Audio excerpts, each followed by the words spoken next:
UFC 319 is this weekend. Dricus Plessis versus Khamzat Chimeav in Chicago. This is a major card, potentially the biggest middleweight title fight of all time, and it's a decent card all around. We start off with the opener of um Alibi Adiras versus Joseph Marias. This is I think this is the finale to either Ultimate Fighter Contender Series. I gotta be honest, I can't be bothered to follow either of those. But from what I know about this fight, Adidas 10-0 got a knockout in his last fight while I TKO'd Erison Ferreira, unanimous decision. The fights that I watch of his, this guy is just a beast. Really good on the feet, really quick on the ground. Jose Joseph Morales submitted Anthony Doe, had his fourth decision over Simon Hunter, however you say that name, Kenneth. Uh, Basically, one of few fighting cage warriors in the UFC lost to Eric Shelton and Davison Figueiredo by knockout. I'm gonna go with the Dearest by decision. I think he's more talented. I think he's better on the feet. I gotta be honest, I didn't really look much into this fight. It should be an entertaining fight. I'm looking forward to it. I think Kadiris is better all around. We then move back down to Rodrigo Cezinado versus Daniel Donchenko. Rodrigo Cezinado, 4-1 in his last five, coming off of a KO win, uh, back to back, or three KO wins in a row, or four, one submission. You get the point. A lot of finishers on the region we've seen. Lost over in Shooto Brazil to Wilker Lemos. Daniel Donchenko beat Rustem Kudabergen Bergenov by unanimous decision. Rear naked choke, ground and pound KO, lost the unanimous decision. Again, majority of the community is going with Donchenko. Um, I'm gonna go with him because I gotta be honest. This fight wasn't on here when I checked it last, and they don't promote these fighters at all. Whatever. Hopefully, it's a good fight. Now we move on to Korean Silva versus Dion Barbosa. A fight that I actually looked a bit into. Korean Silva. We have obviously some fights in the UFC. She lost to Vivian Araujo in her last fight. I like Araujo. She looked really good in that fight. Before that, beat Lipsky to Silva, who submitted Marina Moros, submitted Caitlin Souza, and Poliana Vitello. Dion Barbosa coming up with an arm triangle. She lost to Miranda Maverick, but before that was on a decent run. I think this should be a good fight. I'm going to go with Silva by decision though. Dion Barbosa had no training camp leading into this fight, and yeah, I don't know what else to say. I hope it's a good fight, but with women's MMA, we know what we're gonna get half of the time. Then we move on to finally some names in the sport. Now, Sultan Luzavola versus Brian Battle. This is a really fun fight. Luzavola 4-1 in his last five. Just beat Dustin Stoltzfus did really good on the feet, and controlled them the entire fight. He knocked out Eric McConnell after losing the unanimous decision to walking Buckley, who I still believe, after the Usman fight, is still up there as a guy who can win a belt within the next few years in this division. He KO'd Cedric Dumas, who, even with all the controversy behind him, he's a pretty good fighter in the cage. And he KO'd Bruno Ferreira, too, handing him his first defeat. Now we move over to Brian Battle, a guy who I have to give respect. He knows how to work the crowd. We know that the UFC fans don't like him. He had the boring fight with Randy Brown. But I respect the fact that even after the fight, he got on the mic and he shit talked the crowd. That's what I want to see in fighters. Engage with us. Give us some clips, man. Before that, though, he KO'd Kevin Doucette. Um, the eye poke against Andrew Lewis, submitted AJ Fletcher and KO'd Gabriel. I really like Brian Battle. I like what he brings to this fight. uh, is a favorite. I don't know about that. Rushabov, he's been against better competition, I feel. Bruno Ferreira, again, that's a big win right there. Cedric Dumas, really good fighter, very controversial. Walking Buckley. Eric McConnell, just had a really good performance last week. Dustin Schwartzfus. I'm going to go with Yuzurov, and I think he gets it done by decision.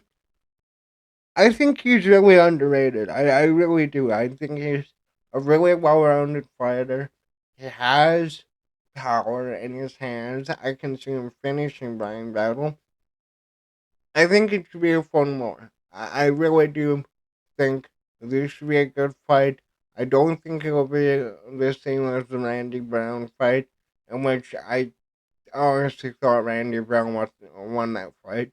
If I'm being real with you, but for Brian Battle, if he can rebound, even though he won that fight, yeah, and if he can have a good performance against the Rivers of Moab, this I feel for both of them is a step up, and this fight should deliver. Rivers of Moab, though, I just see if it goes to the ground, I favor him, and I think overall in the stand up, he'll be able to find the cleaner shots. I feel.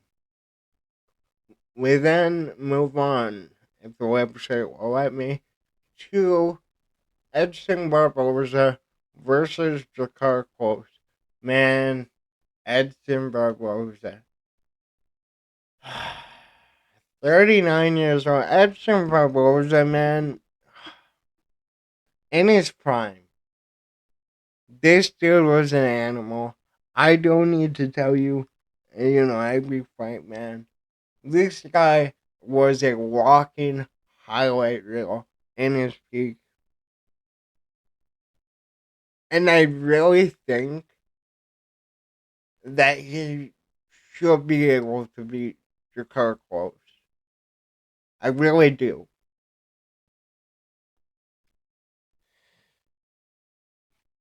I just think Close is going to get it done, though. I think Close will outland him. Like, I see more finishing potential. Like, you look at Jakar Close, right? He just got killed by Yoel Alvarez. Yoel Alvarez looks really good, cracking into the top 15. I think he'll be around the 155 division and be able to compete for a spot at the top. He beat Walking Silva, he KO'd Joe Selecki, beat Rafa Garcia, that's a pretty good win, and KO'd Brandon Jenkins.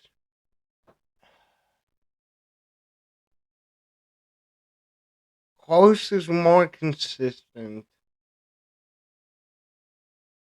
but I think that Edson Barboza is the better fighter. That's what I'm struggling with it.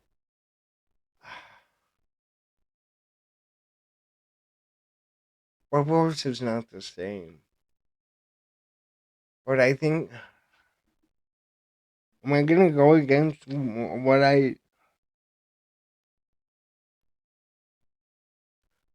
was gonna go with close just call close because of the age. I'm switching it. I'm gonna go with Barbosa. I'm gonna go with him getting a win here. You know, he lost to Roman Murphy, undefeated. Roman Murphy, I forget who he's fighting next. Yeah, Barbosa. I'm gonna go with him to get it done by decision. And then, I mean, we're talking about Barbosa really going on a little run here as a veteran. Um, Put him in some fun fights. That's what I want to see. Now, we move on to the next fight, which is Alexander Hernandez versus Chase Hooper. Hmm. Minus 290 favorite for Chase Hooper. Oh, 5 fight winning streak. Beat Jim Miller, an aged Jim Miller, who still looked good in that fight. Gave him some issues, though. Submitted Quaguita. He submitted Maxwell Worship. These are good wins. Jordan Levitt, he submitted Jordan Levitt, rebounded after that fight, if I remember correctly. And he beat Nick Fion. I think that Chase Hooper is brilliant on the ground. I'm gonna say that about him. And I know the only thing that we think about when we look at Alexander Hernandez is the Cowboy Cerrone fight. But you look at him, he beat Kurt Holobaugh in his last fight 5 months ago. Beat Austin Hubbard by a split decision in a good fight.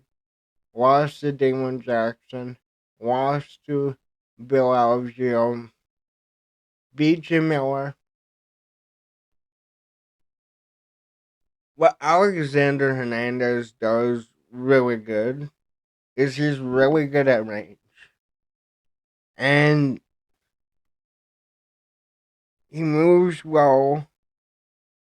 I think he has more power. I think he has more power than Chase Hooper. I'm not sure that Chase Hooper, man. He's 25. Don't get me wrong. I see the promise of him. I see the talent within Chase Hooper. I think Hernandez is going to win by unanimous decision. I just, I see him, you know, maybe struggling a little bit at the start with Hooper in the grappling. But I think, wait into the first and the second when they're out of the scramble. I just see Alexander Hernandez landing the better shots on the feet. I see him landing the more impactful shots. And I have more confidence in his hands. Now, now I'm saying that, this is a perfect time for Chase Hooper to prove me wrong. But I need to see more from Chase Hooper. So I'm going to go with Alexander Hernandez to get it done by a close decision, mainly off of I think he will do more damage in this fight. And again, well, they've been making a big deal now. We're scoring fights based off of damage, which is the way we've always should have been doing it. Um, yeah, I think this is a big fight for the both of them. But I don't see Chase Roper being what everybody else is saying he is at this stage. Um, but we will see. We then move on to Jessica Andrade versus Lupita Godinez. Now, uh, shoot. This is, so we know what's going on with Andrade, right? She's aged out. She just got submitted by Jazz the Vicious, who I think is really talented. I think Jasmine is actually an incredible fighter. She lost to Natalia Silva, who is also taking major steps up in this division. In that division, she beat Marina Rodriguez by split decision. KO Mackenzie Dern 8 birth, and then she lost to Tatiana Suarez. Now, she's not going to be Jessica Andrade, but you look at Lupita Godinez, she beat Julia Palestri in her last fight, lost to Mackenzie Dern, lost to Verna Jandarova.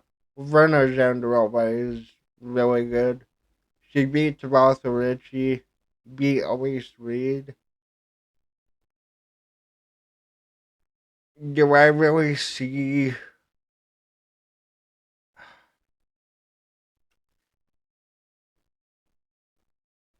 Do I really see Lupita Godinez losing to Mackenzie Dern while beating Jessica Andrade? I'm gonna go with Andrade. I'm gonna go with Andrade. I think that she should win this. I think this is a fight for her where we know she can do damage on the feet. Maybe not as much as she used to. She is moving into strawweight. This is strawweight, right? Um, let me see. Yeah. And Josh should get it done here. If not, she's gonna retire. I'm not sold on Lupita Godinez. I'm going to go with Jessica Andrade. We then move on to Gerald Marchard versus Mikhail Oleksiejczuk.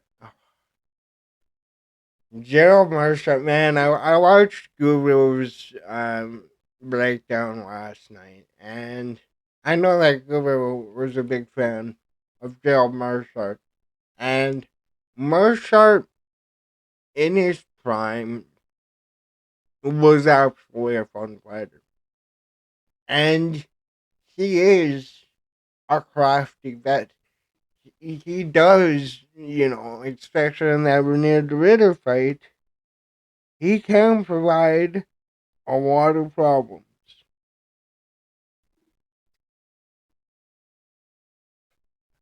He submitted Edmund Shabazian when Edmund Shabazian was, on that skid, but Edmund Shabazian's last fight really impressed me. But he had a lot of hype coming in too. Maybe he can get to where we thought he could be. Submitted Brian Barberena and lost Andre Petrosky. Michael Oleksiejczuk, though, is one of the greatest fighters on the roster that's not ranked. And I really believe that. You're looking at this right here. He KO'd Cedric Dumas viciously in his last fight. Again, I already said what I said about Cedric Dumas. Lost to Sharmagomedov by unanimous decision. Got submitted by Kevin Holland. Say what you want about Kevin Holland. Kevin Holland is, you know, around the rankings. I know he lost to Daniel Rodriguez in his last fight, but that was an incredible fight. And he got submitted by Michelle Pereira. KO'd Chidi Njokuani before it.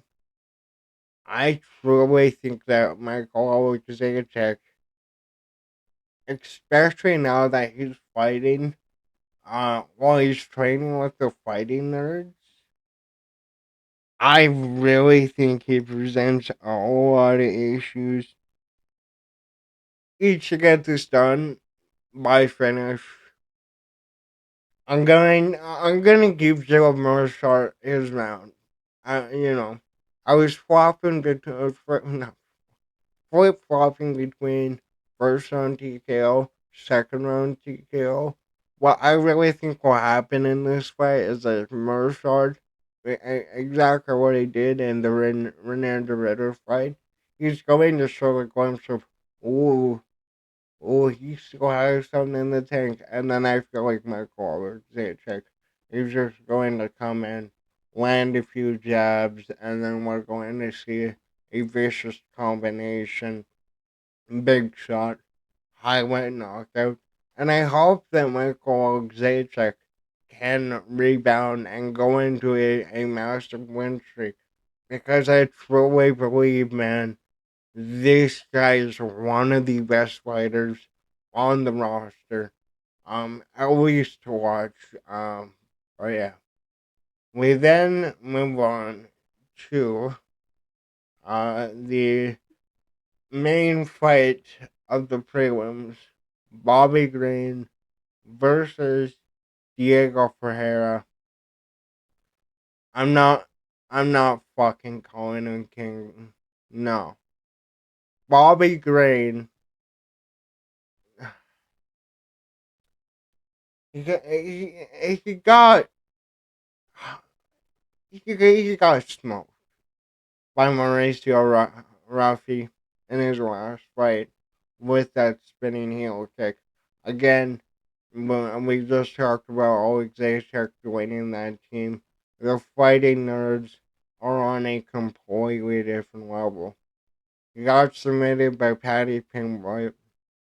He beat Jim Miller by unanimous decision. Got KO'd by Jalen Turner and KO Grant Dawson. Don't get me wrong, I'm not going to take away anything that Bobby Green has accomplished inside of this sport. But I think that Diego Ferreira should demolish him. I know he lost to Grant Dawson by unanimous decision in his last fight. Part of the game, though. KO'd Mateus Rebecki, the guy who got Fight of the Year last year and just looked incredible in his last fight. KO'd Michael Johnson. Oh, Michael Johnson is on what, a 2-3 fight win streak right now.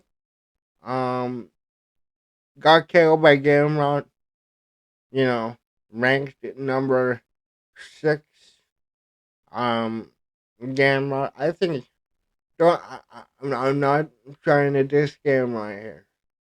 I think he's an incredible fighter. I don't get where he's ranked in the rankings right now.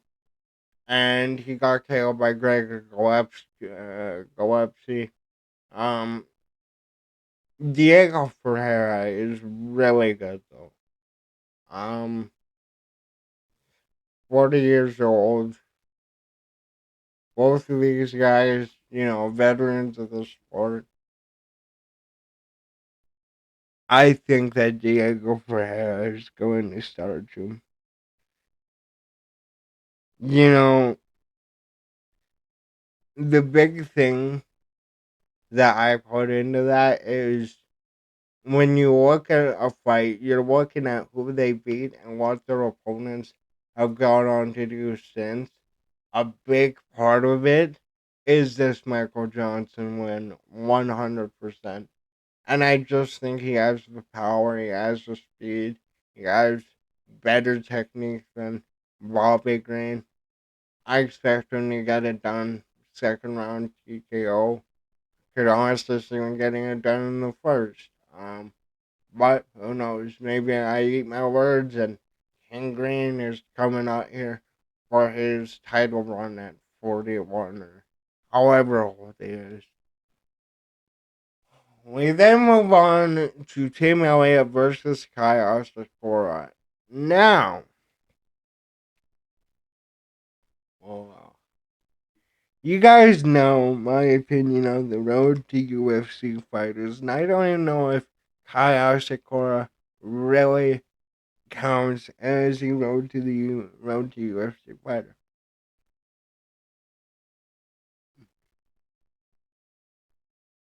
Tim Elliott, 38 years old.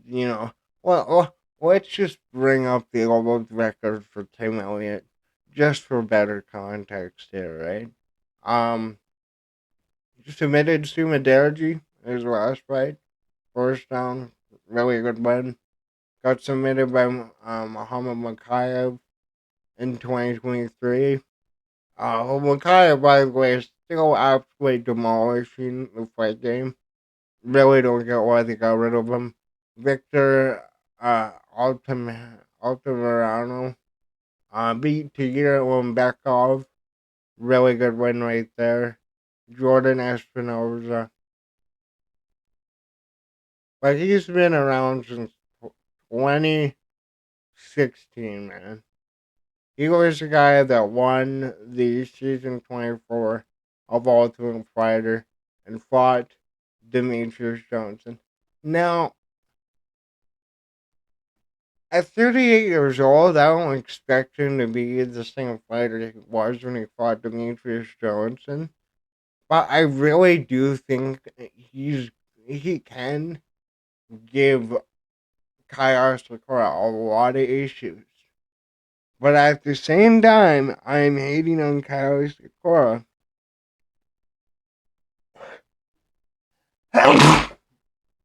Oh, excuse me. This is his chance to really break out. This is a veteran. This is, um, a chance for him to get a highlight performance here. Elliot is really crafty. I'm going to go with Sakura to get it done by this season. I really need to see, though, why this guy immediately got a shot at the UFC title after we have seen fighter after fighter, and we're going to get the Aaron Pico come in from outside the UFC, immediately get a title shot, and get found out instantly. So Asakura by decision, but I'm really looking for Asakura to impress me. Have have a highlight performance that will get me on the bandwagon. We then move on. I really love this fight, dude. I really like this fight. I really do. I think MVP is phenomenal. I think even at 38 years old, he really isn't missing any step. And you can kind of say the same thing for 41-year-old Cannoneer. Now, Cannoneer, the Gregory Rodriguez fight, Rodriguez was getting him at the start of that fight, but he worked his way into that fight, and then I believe it was in the fourth round, knocked him out. I was watching this fight on my phone, but I actually went mental over that finish. He lost to Kale Baralo again. the Fighting Nerds Coalition here, top of the UFC, and is looking to get a title eliminator. I don't think he's booked yet. I forgot, to be honest. Got KO'd by Amabov. Amabov just KO'd Daisy. Beat Vittori, beat Strickland by split decision. MVP though, beat Shara Magomedov in his last fight, handing him his first loss. I know Shara said he was injured, all of that. Shara, MVP looked amazing in that fight. And the one thing we know about MVP is he is quick. Even I thought he won the Ian Gary fight. I'm gonna be completely honest, and you can go after me. Ian Gary didn't do shit on his back. Ian Gary held MVP, held on the MVP for what was that, the second round, whatever. He looked incredible. Ian Gary, when he was fighting, backpacking him, was doing really good too. He beat Kevin Owens in his last fight. Again, attack me, whatever. Kevin Owens really good. He KO'd Gotti Yamauchi before coming here. Lost to Logan Storley by split decision. I think this is going to be one of two things. Jared Cannonier is going to catch MVP, or MVP is going to style on him. Like, if Cannonier can get into MVP's range, I think he's a major problem. But especially after that Shara fight, man, I gotta go with MVP. MVP has been one of my favorite fighters outside of the UFC, and now that he's been in the UFC now for 3 fights, this guy hasn't missed a step, and I honestly can see him going and having some incredible fights in this middleweight division, you know, with a lot of strikers. We got some grapplers, but, you know, Izzy versus MVP is right there. MVP versus Renier de Ritter, that would be, um, dude, MVP versus Renier de Ritter would actually, yeah. I'm going to go with MVP in this fight. I know that Renier de Ritter is working for a title shot, man. But dude, the Ritter versus MVP, take my money. We then move on to the fight that we were supposed to get at UFC 314. I think, didn't they move it on to UFC 350? I mean, we can just check it. Why? I know Jeff Neal was the one to get injured, right? Um, yeah, Jeff Neal got injured. Um, on April 12th, which was that was that was the Wolf card, right? Supposed to happen when Wolf fought Diego, if I'm wrong. Oh well. And I still love this fight. Jeff Neal KO'd beat RDA. RDA broke his leg in that fight. Um, yeah, there's split decision with Ian Gary, who Protest just lost to. Um, got submitted by Shavkat Rachmanov. But we know Jeff Neal is an issue.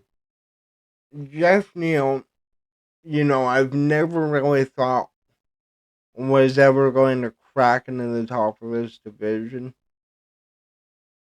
I guess you can call him a gatekeeper. But he has been one of the best gatekeepers.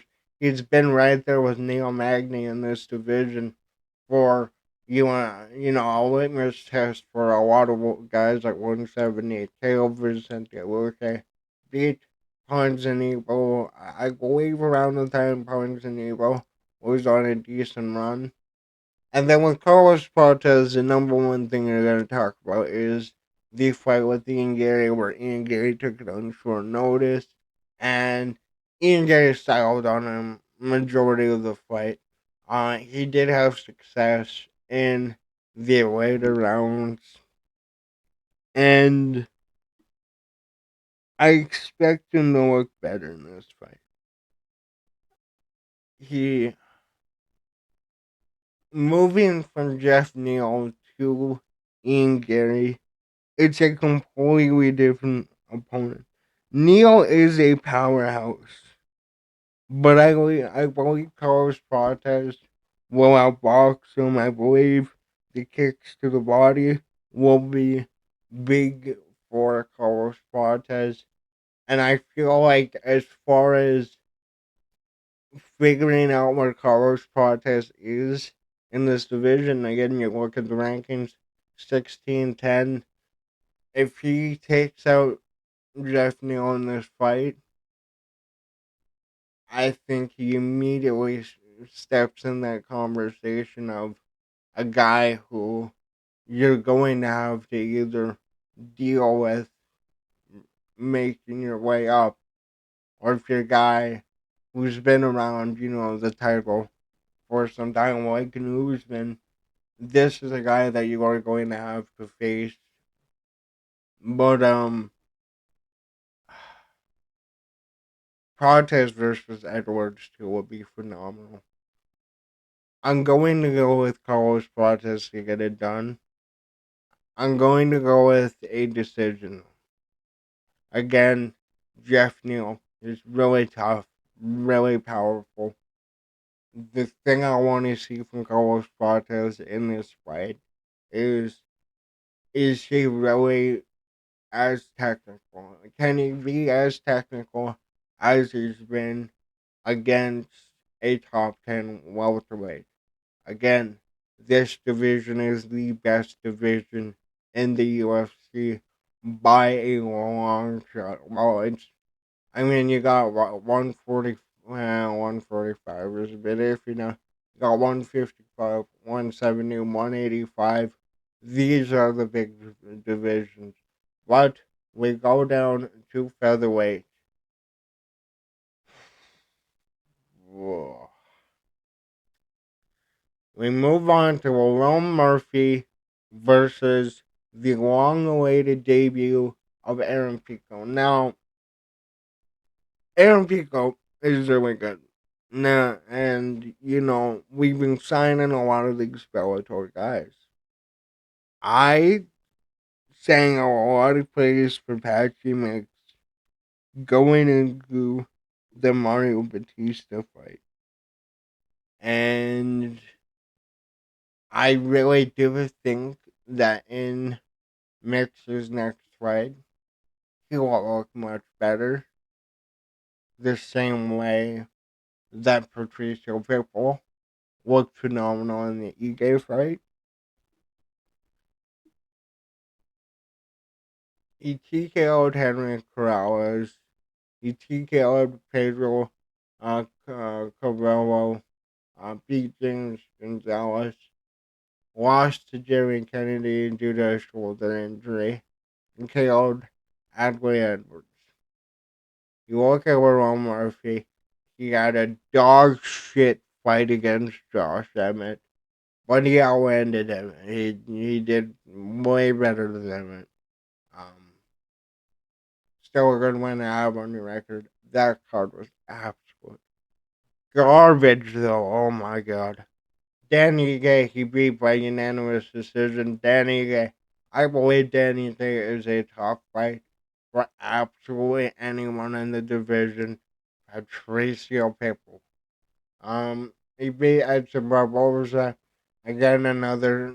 Well, it was a decent fight. Beat Josh Colabo, however you say his name, and Gabriel Santos. Now, I think this is a much better fight for Aaron Pico. This is much better than having him, go in there against Movsar Evloev, who should be fighting for the title. But I'm done picking these Bellator guys in their first fights. I do think he's going to have a good performance, and he should. If he's showing up, if he's had a good camp, this guy, really good on the feet, has knockout power, really good on the ground. William Murphy, we know, heavy hands as well. He hasn't knocked anybody out in a long while. I remember when he was on the come up, right? Who did he knock out? Ricardo Ramos, yeah. He had that split decision against Zavera, and then he had this first round knockout over Ricardo Ramos, and then I guess yeah, the knee was good in the Macron fight, but ever since then, I've expected more from Ron Murphy. Really good on the feet. Again, I get it. He's a feel good story. He survived the gunshot and all that stuff. Respect to him. He's undefeated. I think he's going to win purely off of the fact that he's been active. And I honestly, I just hope Aaron Pico can deliver in this fight and destroy the narrative of all these Bellator fighters are just completely below, the UFC level.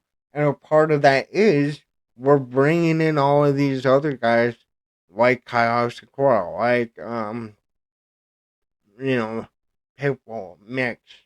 And we're throwing them in there against the top guys. When I think you do exactly what they did with Pitbull versus EJ. I think EJ should have been Pitbull's first fight. But yeah, I'm going to go through Roman Murphy to get it done by unanimous decision. However, I really do hope that we we get to see a good version of Aaron Pico. Now, finally, after 42 minutes of rambling, we reach the main event, the new era of the middleweight division officially starts, and I'm going to go make a video moving into the Paramount deal July 4th. The winner, the loser, that will be the video Sunday, right? And both of these guys, when I look at them, right, the contender, let's just let's get Khamzat Chimeav out of the way and establish what this guy really is. He just broke Robert Whitaker's jaw with a choke. Now, there was a lot of questions about him coming into that fight. We have to talk about the activity, which is going to change now that he can fight in the US. That was a return to shape. I thought Robert Whitaker was going to provide a lot of issues. And I even went with Robert Whitaker, if I'm being really honest. Again, this was nearly a year ago, right? I thought Whitaker was going to beat him. I thought Whitaker, even if he was taken down early, I thought Whitaker would be able to, do what Whitaker does, right? Later rounds, get back into it, use the boxing, very good anti-grappler. But he went out there and ran through Robert Whitaker. The Kamaru Usman fight, which I'm going to bring up a lot here. Short notice, 8 days for Kamaru Usman, around there. I forgot the exact days. Very close fight. One of the judges gave it to Kamaru Usman. Kamaru Usman, he did take him down. He did get the back. But Usman showed in this fight, and Gilbert Burns showed in this fight there is a way to nullify the grappling. There is. He submitted Kevin Owens on that weird card where he's supposed to fight Nate Diaz, missed weight by 8 pounds, and that's how he moved up to middleweight. After, you know, no shady UFC involvement there at all. But yeah, the Gilbert Burns fight and the Kamal Usman fight. We know about the Zheng Wang fight. That was scary, man. Li Jingwang is a beast. Again, one of those guys hasn't cracked into the top of the division. Really good striker, really tough opponent. He ran through Li Jingwang like he was nothing. Gilbert Burns, though, black belt in jiu-jitsu, he respected that. He didn't want to go to the ground.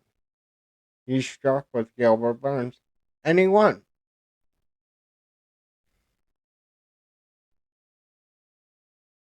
Dricus, now, you look at him. TKO'd Derek Brunson. KO'd Robert Whitaker in an incredible fight. Again, Robert Whitaker is one of my favorite fighters ever. The second best middleweight of his era in his prime. He went out there and knocked him out. He then fought Sean Strickland in a very close fight in Canada. Now, Sean Strickland battered his face. He looked awful, but he got the nod. And immediately what they did with him, well, he's going back and forth with Izzy. Let's do the Battle of Africa. And what he did better than everybody else and they went up against Izzy is we know that Izzy is a technical striker. We know that Izzy needs his range and he needs to get into his flow state to, land the kicks, find the jab, and, set up the highlight shots, right? What Dricus Plessis does well is the blitzing is being so unorthodox.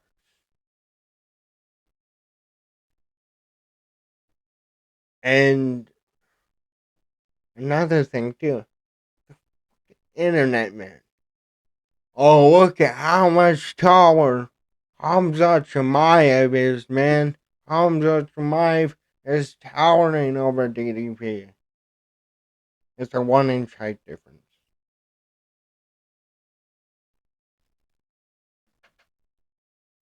I get it.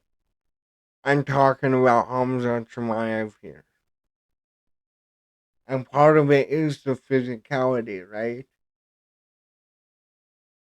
Well, like, let me actually just pull out the picture.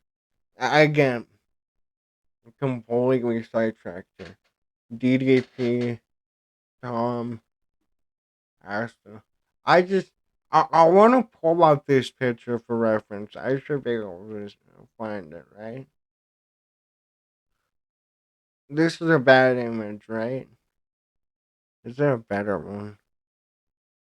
Well, like, this video right here, um,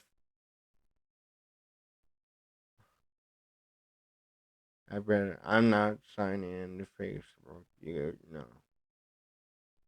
Right here.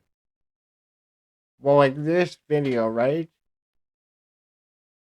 Is not as big as Tom Aspinall, but he's around there. Again, Tom, like, this is what really put, like, perspective for me for how big DDP is, because I've heard, like, around, the MMA YouTube sphere that, like, DDP is a massive dude, and you can see that. It's only It's only a 1 inch difference. Like, come on, boys. What we know what 1 inch is. One inch is a lot, man. 3 centimeters, dude. You can achieve anything with that. Well, back to this fight. I know majority of people are just gonna look at this like, oh, Hamza Chimeav, he's going to blitz him immediately. He's gonna rush him, get him down early. I think Dricus Duplessis knows that. What I think Dricus Duplessis will do is I think he's going to, stand his face. I did a shit job of it, whatever. But again, I'm about to, quote MMA Guru verbatim, but it's the honest truth. When you're going up against a grappler, you can decide when you're taken down. How do I want to land? What position can I get to immediately when we hit the ground? And I feel like a guy like Dricus Duplessis, we make fun of him for fighting like a retard, but the unorthodox style, I feel, that's going to factor into these takedowns. I don't think Khamzat Chimeav is going to be able to shoot the same way he did against a Robert Whittaker. I don't think he'll be able to do what he's done against Whittaker. Oh my. Against the Whittaker. Against Holland. Again, that was on a day's notice.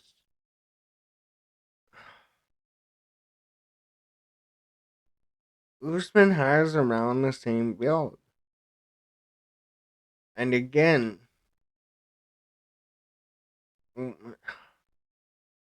Dricus is huge, man. I think he's going to finish Khamzat Chimeav. I really do. Like that. I'm going to say my realistic prediction.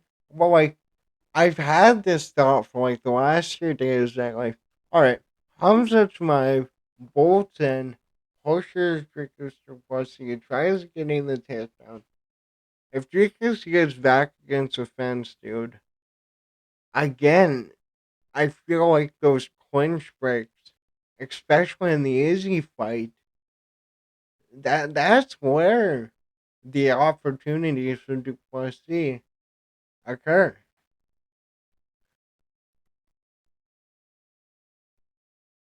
Hmm.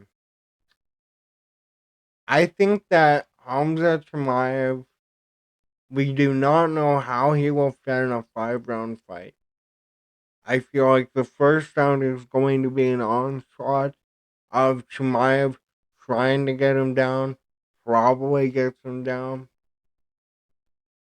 But I feel like if we get into round two, round three, that same energy isn't gonna be there, and I feel like the more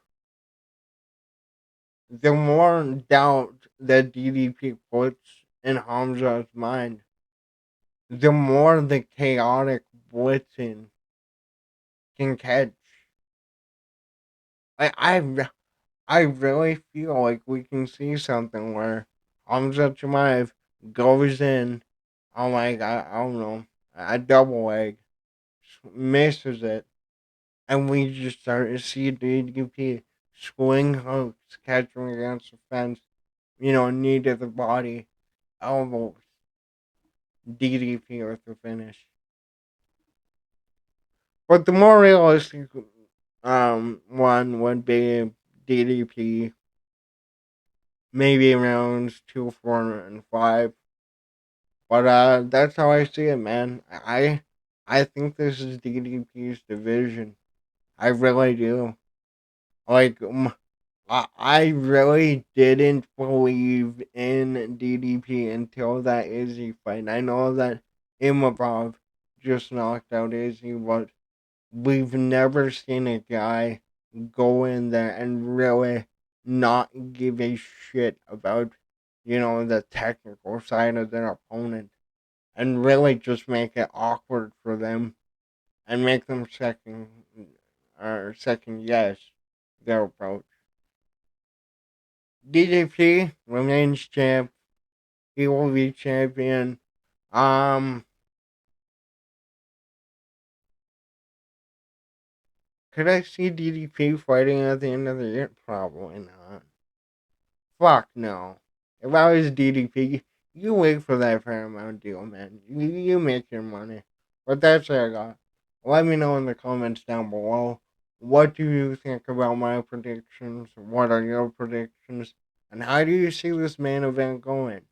I cannot wait to get into like the entire division itself, but that will be a different video. But thanks for watching. Like, subscribe, all that stuff. Later.